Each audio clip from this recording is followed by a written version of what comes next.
family sih. Kenapa harus pisah?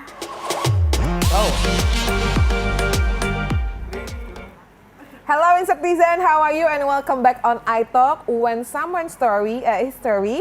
And of course always with me Maria Christy. Hari ini Christy akan kembali lagi kenalan sama sebuah bintang dari e-sport yang kalau misalnya kita lihat sosial medianya dengan followers totalnya kurang lebih 3 juta pengikut di akun sosial medianya dan sering menuai pro dan kontra terhadap live-nya ataupun perkataannya di sosial media. Hari ini kita akan mendengar bagaimana cerita dari seorang Maiden. Boleh kita berikan tepuk tangan sekali lagi buat Maiden. Banyak suaranya tapi tiba-tiba hening mungkin karena melihat kecantikan dari seorang Maiden. Maiden nama aslinya siapa sih Maiden? May Melinda. May Melinda, Lahir di Jambi. Jambi tahun 2029 Juni. Oh, tahun 2029 Juni, berarti Cancer ya bintang lo ya? Ya benar. Perasa nih Maiden ya. 2000 berarti umur lo baru 22 ya Maiden? Wow, nice. Dengan sio naga emas ya, kalau tahun 2000 tuh biasanya lebih dar ya kan? So Maiden, please tell us more about your family. Karena tadi aku penasaran banget kalau misalnya orang ngelihat sosial medianya Maiden, sedikit background bahwa Maiden ini adalah seorang gadis Jambi yang akhirnya move ke Jakarta untuk menggapai cita-cita dengan segala ceritanya. Gimana Maiden? Jadi dulu awalnya itu trial e-sport, main game Mobile Legends. Oke. Abis itu trialnya kan online ya, langsung dipanggil ke Jakarta. Oke. Jadi semenjak 2019 itu aku tinggal di gaming house di Jakarta. Oh kalau kayak gitu-gitu kayak ada mesnya gitu ya, namanya gaming house ya? Gaming house. Oke, terus? Terus abis itu ya udah di situ main game, streaming. Dari dulu emang udah suka streaming sih. Oke, jadi memang passion kamu di situ dan memang kalau kita lihat juga beberapa tahun belakangan berbicara mengenai e-sport tuh pasarnya besar banget terutama di Indonesia ya. Sampai memang berbicara mengenai karir juga banyak yang berkarir menjadi seorang atlet e-sport. Ngomongnya bener kan atlet e-sport ya? Iya. Oke, terus akhirnya gimana tuh perjalanan seorang Maiden yang dari Jambi? Maiden berapa bersaudara? 3. Anak ke? 2. Anak kedua ya, Ya. umur berarti kan waktu itu pindah ke Jakarta 19 tahun, iya dong? 2019, right? Betul. Tapi belum nyentuh 19. Masih. Iya, pokoknya on the way 19 lah Iya. ya. Berarti 18, 19 baru banget punya KTP, tiba-tiba ucuk sendiri datang ke Jakarta dan tinggal di mes. Waktu itu nyokap bokap lo gimana tuh? Nggak ada yang nganter sih, aku pergi sendiri. Oh enggak, maksudnya mereka ngasih tapi? Apa enggak juga? Ya ngasih. Oh oke. Mungkin emang waktu itu kan orang tua aku udah pisah, jadi ya nggak apa-apa. Oh oke. Papa mama Maiden pisahnya pas Maiden umur berapa? Umur 2018. Oh itu setahun sebelumnya ya? Iya. Oh oke. Nah Maiden sendiri waktu atau sekarang family di Jambi jadi gimana tuh? Apakah kakak sama adik ikut siapa? Apa satu-satu atau sendiri atau gimana? Kakakku udah nikah. Oke. Kalau misalnya mama udah sama adik aku, terus Oke. papa sendiri. Oh nice. Oke. Tapi walaupun pisah, maksudnya termasuk yang pisahnya baik-baik atau mungkin juga ada controversial after family-nya ininya separate? Pasti ada sih kayak gitu. Cuman ya mungkin depan kitanya kayak pisahnya baik-baik. Mungkin di belakang kan kita nggak tahu mereka ada masalah apa sampai bisa pisah kayak gitu. Oh oke. So how's about your family? Big family maybe? Ya gitu deh. Oke, nggak apa-apa kalau Maiden. Kalau Maiden nggak mau cerita nggak apa-apa ya. Tapi thank you for let us know about your family. Sampai akhirnya Maiden jadi benar-benar yang anak Jambi gitu ya, gadis Jambi yang datang ke Jakarta. Dan 3 tahun berlalu ke tahun 2022 Maiden berada di posisinya yang sekarang ya. So saat sampai dengan sekarang kalau berbicara mengenai karir e-sport nih, aku juga pengen tahu. Menurut Maiden ngelihat perkembangan karir e-sportnya Maiden ya, belum yang sosial media nih. Karir e-sportnya Maiden gimana? Progresnya lumayan cepet kah? Atau mungkin agak-agak mandek juga? Atau gimana? Nggak cepet sih, agak butuh 3 tahun untuk sampai kayak gini. Ya, and then? Kalau misalnya e-sportnya itu berjalannya lancar, karena e-sport kan semakin lama semakin gede nih. Ya. Terus sekarang streamingnya mungkin makin besar sih. Yes, Terus? Ya, gitu. Sekarang dari e-sport, game Kompetisi-kompetisi itu masih sering ada ya? masih. Malah oke. sekarang kayaknya makin ini deh, makin gede kompetisinya. Kalau dulu kan 2019, 2020 itu kompetisi masih sedikit kalau untuk cewek. Nah kalau misalnya lo sendiri yang terjun di dunia e-sport gitu ya, gue pengen tahu deh perbandingan cewek sama cowok di dunia e-sport tuh in general yang Maiden tahu ya, kira-kira berapa persen? Imbang kah atau mungkin ternyata banyakan ceweknya loh Kak? Cowoknya. Cowoknya tetap ya? Iya, cowok tetap. Berapa persen dulu bisa kasih presentasi nggak? Kalau cowok udah masuk SEA Games. Iya. Ceweknya belum masuk SEA Games. Oh, oke. Nice. Nah, kalau misalnya Maiden sendiri ngelihat sekarang banyaknya kayaknya orang yang makin melirik ke e-sport sampai bermain games akhirnya jadi official e-sport atau mungkin kayak ya di SEA Games ada kompetisinya, ini kan baru dong. Iya. Kayaknya belum sampai 10 tahun gitu kan. Itu menandakan bahwa orang Indonesia sekarang mulai ngelirik nih ke e-games. Kamu sendiri ngeliatnya gimana? Bagus. Oke. Jadi kan udah kebuka ya pikiran orang tua yang dulunya main game mulu. Sekarang malah pemerintah yang bikin game itu jadi kompetisi yang dunia. Ada kejelasannya, ada kompetisinya, ada jenjang karirnya, ada penghasilannya, and it's officially becoming an athlete gitu loh. Jadi bukan hanya sekedar gamers, tapi atlet e-sport. Karena memang itu sudah masuk dalam kategori e-sport itu sendiri. Nah, Your Family gimana nih? Pasti kan ada perbedaan dong dari Maiden yang tahun 2019 datang ke Jakarta sama sekarang udah 2022. Mereka kayak yang nggak nyangka ya, dulu mama pernah marahin kamu main game gitu. Sekarang ternyata mama udah kebuka pikirannya kalau game itu nggak selamanya buruk gitu. Mamamu kerjanya di Jambi apa? Papa mama kerjanya apa? Ya, semuanya di Jambi. Kerjanya? Kerjanya kalau mama itu ada usaha sendiri, kalau papa itu dia punya usaha sawit.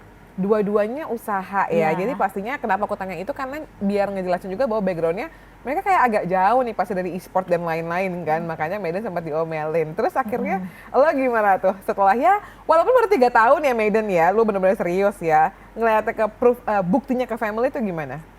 Ya buktiin aja kan waktu itu mereka nganggapnya aku kayak mau jadi apa sih main game mulu mau jadi apa mau ngapain aku kan anaknya nggak bisa ngapa-ngapain tuh.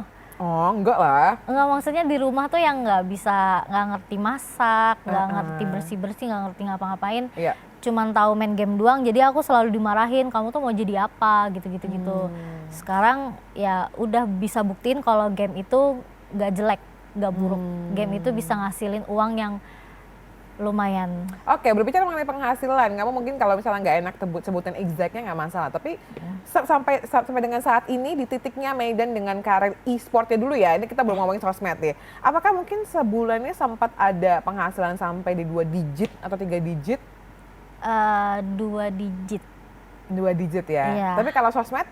Kalau sosmed mungkin sampai 3 lah ya. Oke, that was nice bahwa ini memang benar-benar tadi yang Maiden bilang, mungkin kayak di rumah gue nggak bisa ngapa-ngapain, tapi sekarang gue bisa proof bahwa gue bisa punya penghasilan dan tentunya juga bisa berdampak buat your family, right?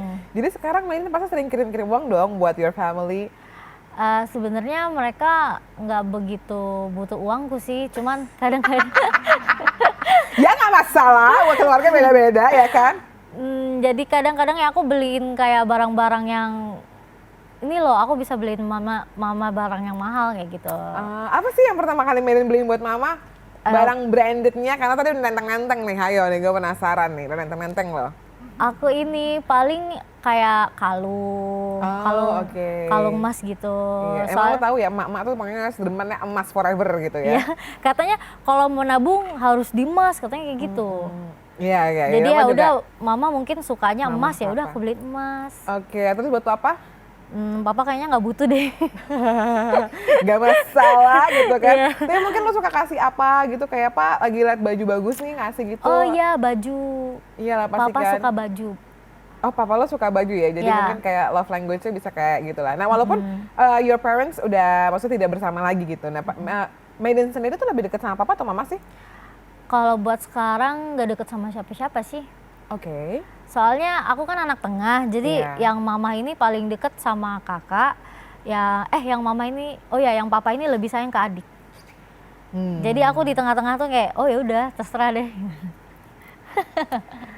I ever heard about that, kan ada yang sering bikin konten ya di TikTok, mungkin aku juga nggak tahu deh kamu suka lihat apa enggak, tapi yang kayak, oh kalau anak pertama tuh kayak punggungnya lebih berat, apa segala macam. Oh anak bontot tuh biasanya ya ada pendapat-pendapat dari si anak pertama, si anak kedua, si anak ketiga, atau anak keberapa itu terserah deh ya.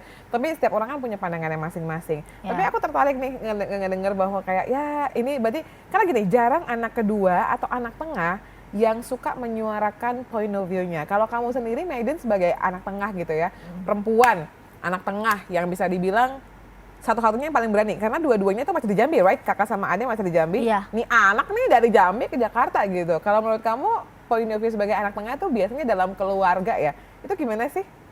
Kalau ya kurang dekat sama keluarga sih anak tengah itu. Apa yang menurut Maiden, ini bukan berarti salah dan benar ya, tapi ini menurut seorang Maiden yang you expect sebenarnya kalau misalnya anak tengah tuh bisa dirangkul tuh dari point of view yang kayak gini gitu.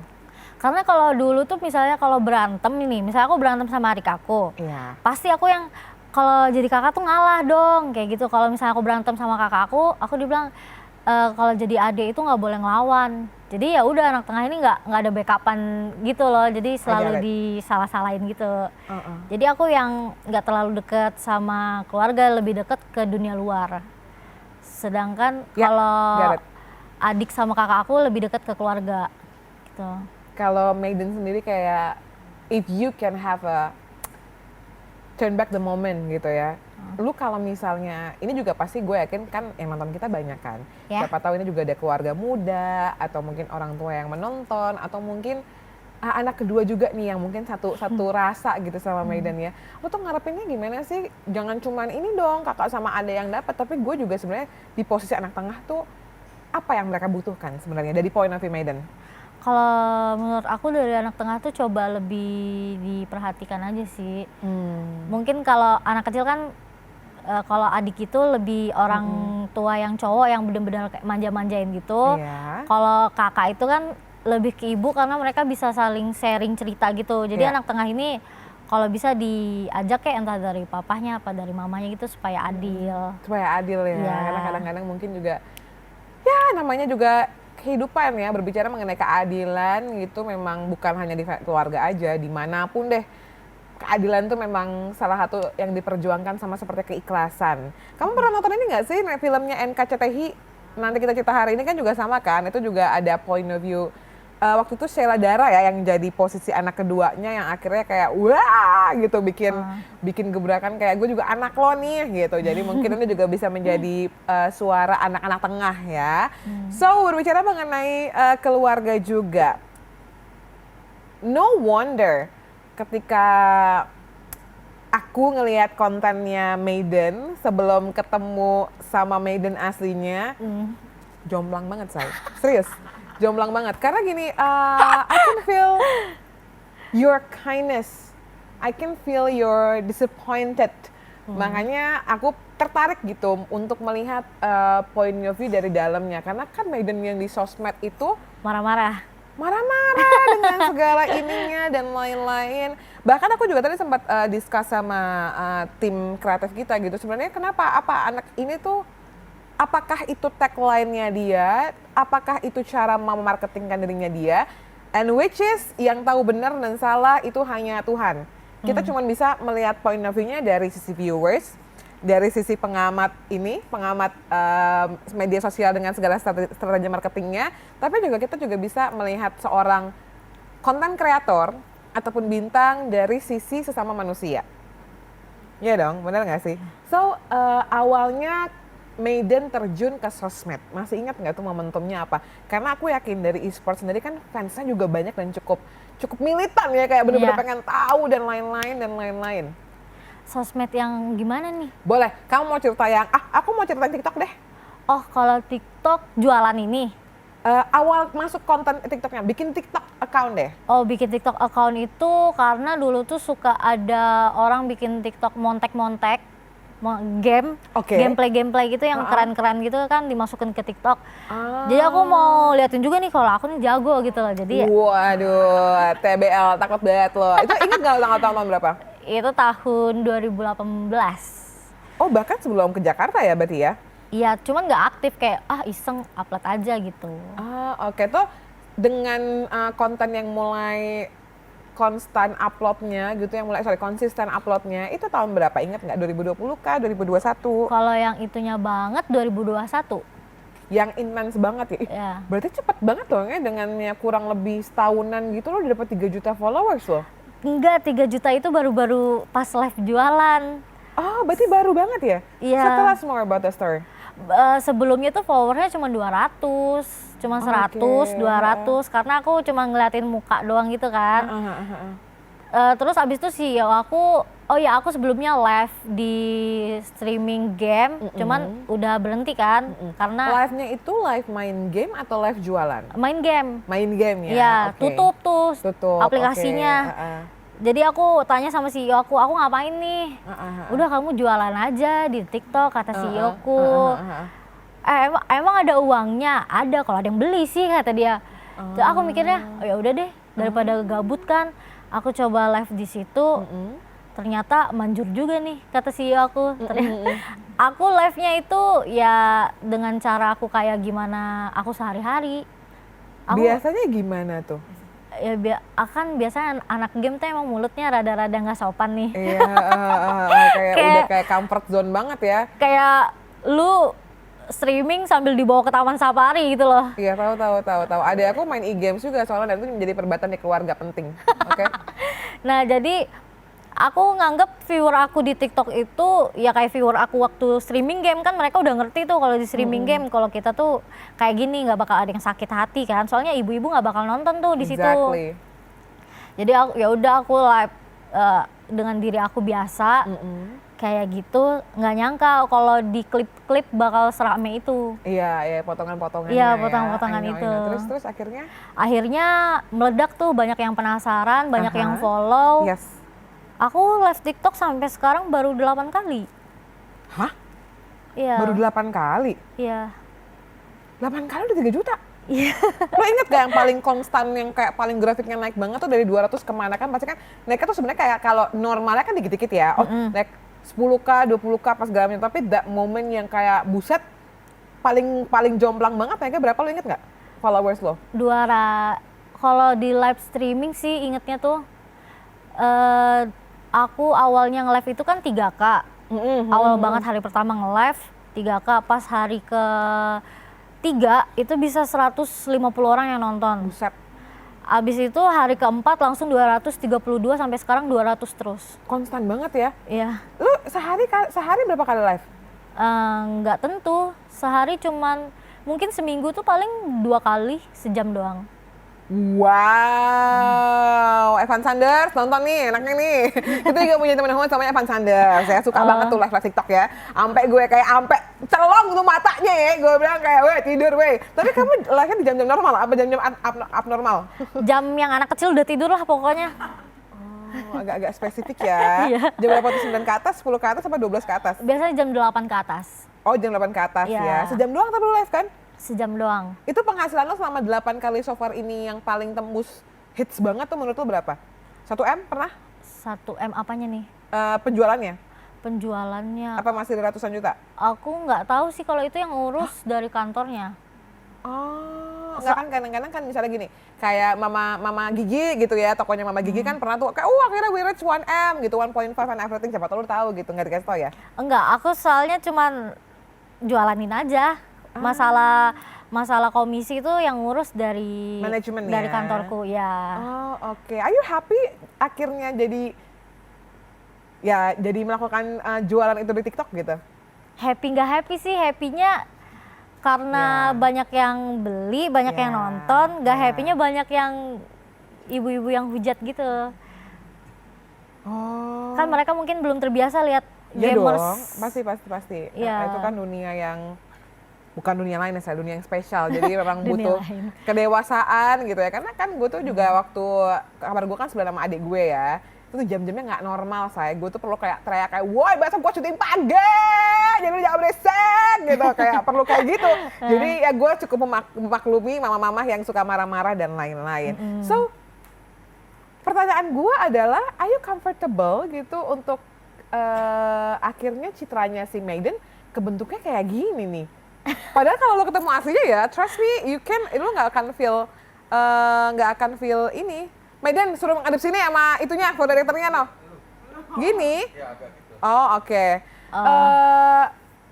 Lanjut ya, apakah lo comfortable akhirnya image-nya Mayden tuh terbentuknya dengan, ya we have to say bahwa orang yang mulutnya enteng banget nih untuk mengeluarkan kata-kata tersebut gitu. Apalagi kalau begitu mamah yang nonton langsung pengen bacain ini ayat-ayat gitu kan kalau mama-mama yang nonton gitu. Padahal kalau misalnya lo ketemu aslinya gitu, I don't feel like kayak langsung gitu. Beda auranya lah, beda menurut gue. Iya, aku kan belum kenal sama kakak, nggak mungkin aku marah-marah. Apa kak? Kenapa lu? Nggak mungkin aku kayak gitu. Kalau misalnya di live kan aku nganggapnya mereka teman aku gitu. Jadi ya aku lebih nyaman aku kayak gitu sih sebenarnya dibanding aku pura-pura. Iya, silakan dibeli. Mau of apa? Course, enggak lah. Aku jadinya nggak bebas gitu loh. Pernah sih sempat disuruh sama CEO aku, coba kurang-kurangin sedikit katanya. Aku udah coba banget nih kurang-kurangin, akhirnya nggak enjoy juga gitu ya. Nggak enjoy live-nya gitu. Jadi ada rasa yang ketekan gitu loh. Jadi ya udahlah, lu suka enggak ya udah terserah dah gitu. I know some people, it's not only one, beberapa orang yang dulu gitu ya, mulutnya tuh enteng banget ya, it's my close friends lah. Orang yang enteng banget untuk mengucapkan kata-kata seperti itu sampai akhirnya dia tumbuh dewasa atau sesuatu hal terjadi sama dia baru realize gitu bahwa dulu tuh pas pada saat gue kayaknya enteng banget untuk melakukan, karena gini, itu kan jadi lebih banyak ya frekuensinya, jadi lu mau berbicara kasar seperti itu loh. Paham kan maksud aku kan? Paham kan? Yeah. Karena kalau misalnya kita sama temen, ya we just kayak pas sama temen. Seperti tadi lu bilang, ya aku tuh ngomong gitu karena aku sama temen aku. Tapi ini kan akhirnya ketika lo jualan apa segala macam, jadi kayak lebih banyak tuh frekuensi untuk kita mengeluarkan bagian dari kita yang kayak gitu. Sebenarnya Mayden nyaman nggak? Karena kalau dari beberapa teman aku yang sekarang kayak sudah mulai mengurangi ya, kayak aduh sebenarnya tuh gue juga nggak nyaman sih kalau misalnya gue tuh harus ngomong kayak gitu terus-terusan di banyak orang gitu, kayak tampil live dan lain-lain. Karena gini, itu kan akan terus ada ya di sosial media, dan lu nggak, ya point of view sekarang masih umur 22 masih santai gitu, kayak gue sama teman-teman gue juga gitu. Entar lu begitu 24 25 kayak anjir ternyata gue pernah melakukan itu, gitu kayak poin-poin kealayan dulu yang suka gitu-gitu kayak alay banget ya gue dulu gitu. Pernah ada perasaan gitu nggak? Bener apa? Enggak kak, aku nggak pernah, santai aja. Nggak ada kayaknya. Oke. Aku tuh malah kalau di gimmick-gimmickin jadinya pusing sendiri. Soalnya aku kalau biasa nge-live itu, aku selalu bilang kok sama penontonku, guys anggap aja aku ini teman kalian ya. Kalau jijik-jijik, enggak terserah deh gitu loh. Oke, jadi kayak lo udah langsung ngomong gitu dari awal ya? Iya, langsung dari awal kayak gitu. Terus pas mau off live juga selalu aku bilang, yang baik-baik dari gua, yang jelek-jelek, yang jelek-jelek dari gua, yang baik-baik dari kalian. Kalau ada yang jelek jangan ditiru, kalau ada yang baik bisa dikutip. Soalnya aku pas mau off live tuh suka kasih kata-kata yang semangatin gitu. Buat kan anak muda sekarang banyak yang ini ya, yang mentalnya agak lemah gitu. Wow, that was nice that you can see it gitu, bahwa benar-benar mungkin dari viewers kamu juga mungkin ada cerita pada live kan, mereka bisa komen dong, jadi bisa interaktif, jadi kamu juga tahu bahwa oh ternyata memang kayak gini ya gitu, ada kayak benar-benar pertemanan walaupun virtual lah. So kalau Mayden ngelihat dirinya Mayden sendiri tuh, Mayden nilainya seorang Mayden tuh kayak apa sih? Kayak temen. Oke, karakternya apa ya? Nggak tahu ya. Karakternya banyak sih aku. Suka gonta-ganti karakternya. Jadi ya udah anggap aja temen dah. Apa yang Mayden suka dari dirinya Mayden? Cantik. Oh nice. Selain cantik apa lagi? Aku mengakui diriku baik. I can feel it. Biasanya kebaikannya Mayden tuh di bagian apa sih kalau boleh sharing?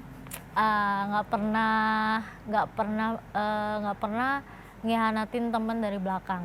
Aku tuh berharap banget semua orang tuh setia ya? Ya aku berharap banget semua orang tuh sebaik aku. Tapi kenyataannya kan hidup gak kayak gitu? Iya. Makanya aku tuh selalu mikir kayak gini, kalau misalnya aku kan selalu mikir di dunia ini banyak orang yang jahat, jadi aku harus bisa jadi salah satu yang baik gitu. Apa sih kekecewaan yang paling bekas banget sekarang ini di Maiden? Mungkin dari teman atau mungkin dari family mungkin? Ya dari family sih. Kenapa harus pisah? Itu doang. Jadi aku kalau mau off live itu selalu semangatin penonton-penontonku buat kayak yang orang tuanya udah nggak sama-sama lagi. Aku selalu semangatin kayak semangat ya guys, karena aku bisa ngerasain sedihnya mereka gitu loh. Sure. Semangat ya guys ya, gitu-gitu. Pokoknya hidup tuh nggak nyampe di situ aja, hidup tuh masih bisa cari yang lain gitu lah. Meskipun keluarga kalian gagal, mungkin nanti pasangan kalian, mungkin kalian beruntung di pasangan kalian kayak gitu. Kan nggak mungkin semuanya gagal kan, pasti Sure. ada yang baik. Ya. Kita kan bisa reflect dari perjalanan orang lain ya Maiden. Kayak I always learn from my guest star gitu. Jadi aku juga selalu belajar dari kehidupan siapapun yang datang di program aku. Dan kalau kamu boleh ngelihat atau belajar dari perjalanan rumah tangga your mom and your dad, your family, apa sih yang sebenarnya pengen kayak gini? Oh, gue nggak mau ya, gue mengulangi kesalahan ini. Ya berantem gitu, aku berharap semoga nanti rumah tangga aku nggak sekacau itu sih. Soalnya terkadang mereka suka berantem depan anak-anaknya. Ya. Kayak saling ngatain, pukul, kayak gitu. Jadi aku selalu berdoa kayak semoga aku dapet pasangan yang sayang sama aku gitu loh. Aku yakin ini bukan cuma Maiden doang ya, pasti ada Pasti netizen di luar sana yang harus melewati berada dalam keluarga yang sebenarnya juga they don't know how to handle it. Karena aku yakin lah when it comes to parents, berbicara mengenai orang tua, mereka menikah, mereka dikaruniai anak, mereka pasti pengen banget yang terbaik buat anaknya. Cuma kadang-kadang mereka nggak tahu aja gimana cara yang memberikan sesuatu yang terbaik sampai akhirnya namanya juga menikah. Cobaannya pasti banyak, akhirnya ya mungkin ada salah satunya indikasinya adalah berantem dan lain-lain. Tapi kalau misalnya aku tanya di usia Maiden yang ke-22 ini, ya dong 22 kan, apa sih gambaran keluarga menurut seorang Maiden? Dan ketika pertanyaan ini mungkin mampir di 5 tahun lagi atau mungkin 10 tahun lagi, pasti ada jawaban yang berbeda atau mungkin sama juga. Oh.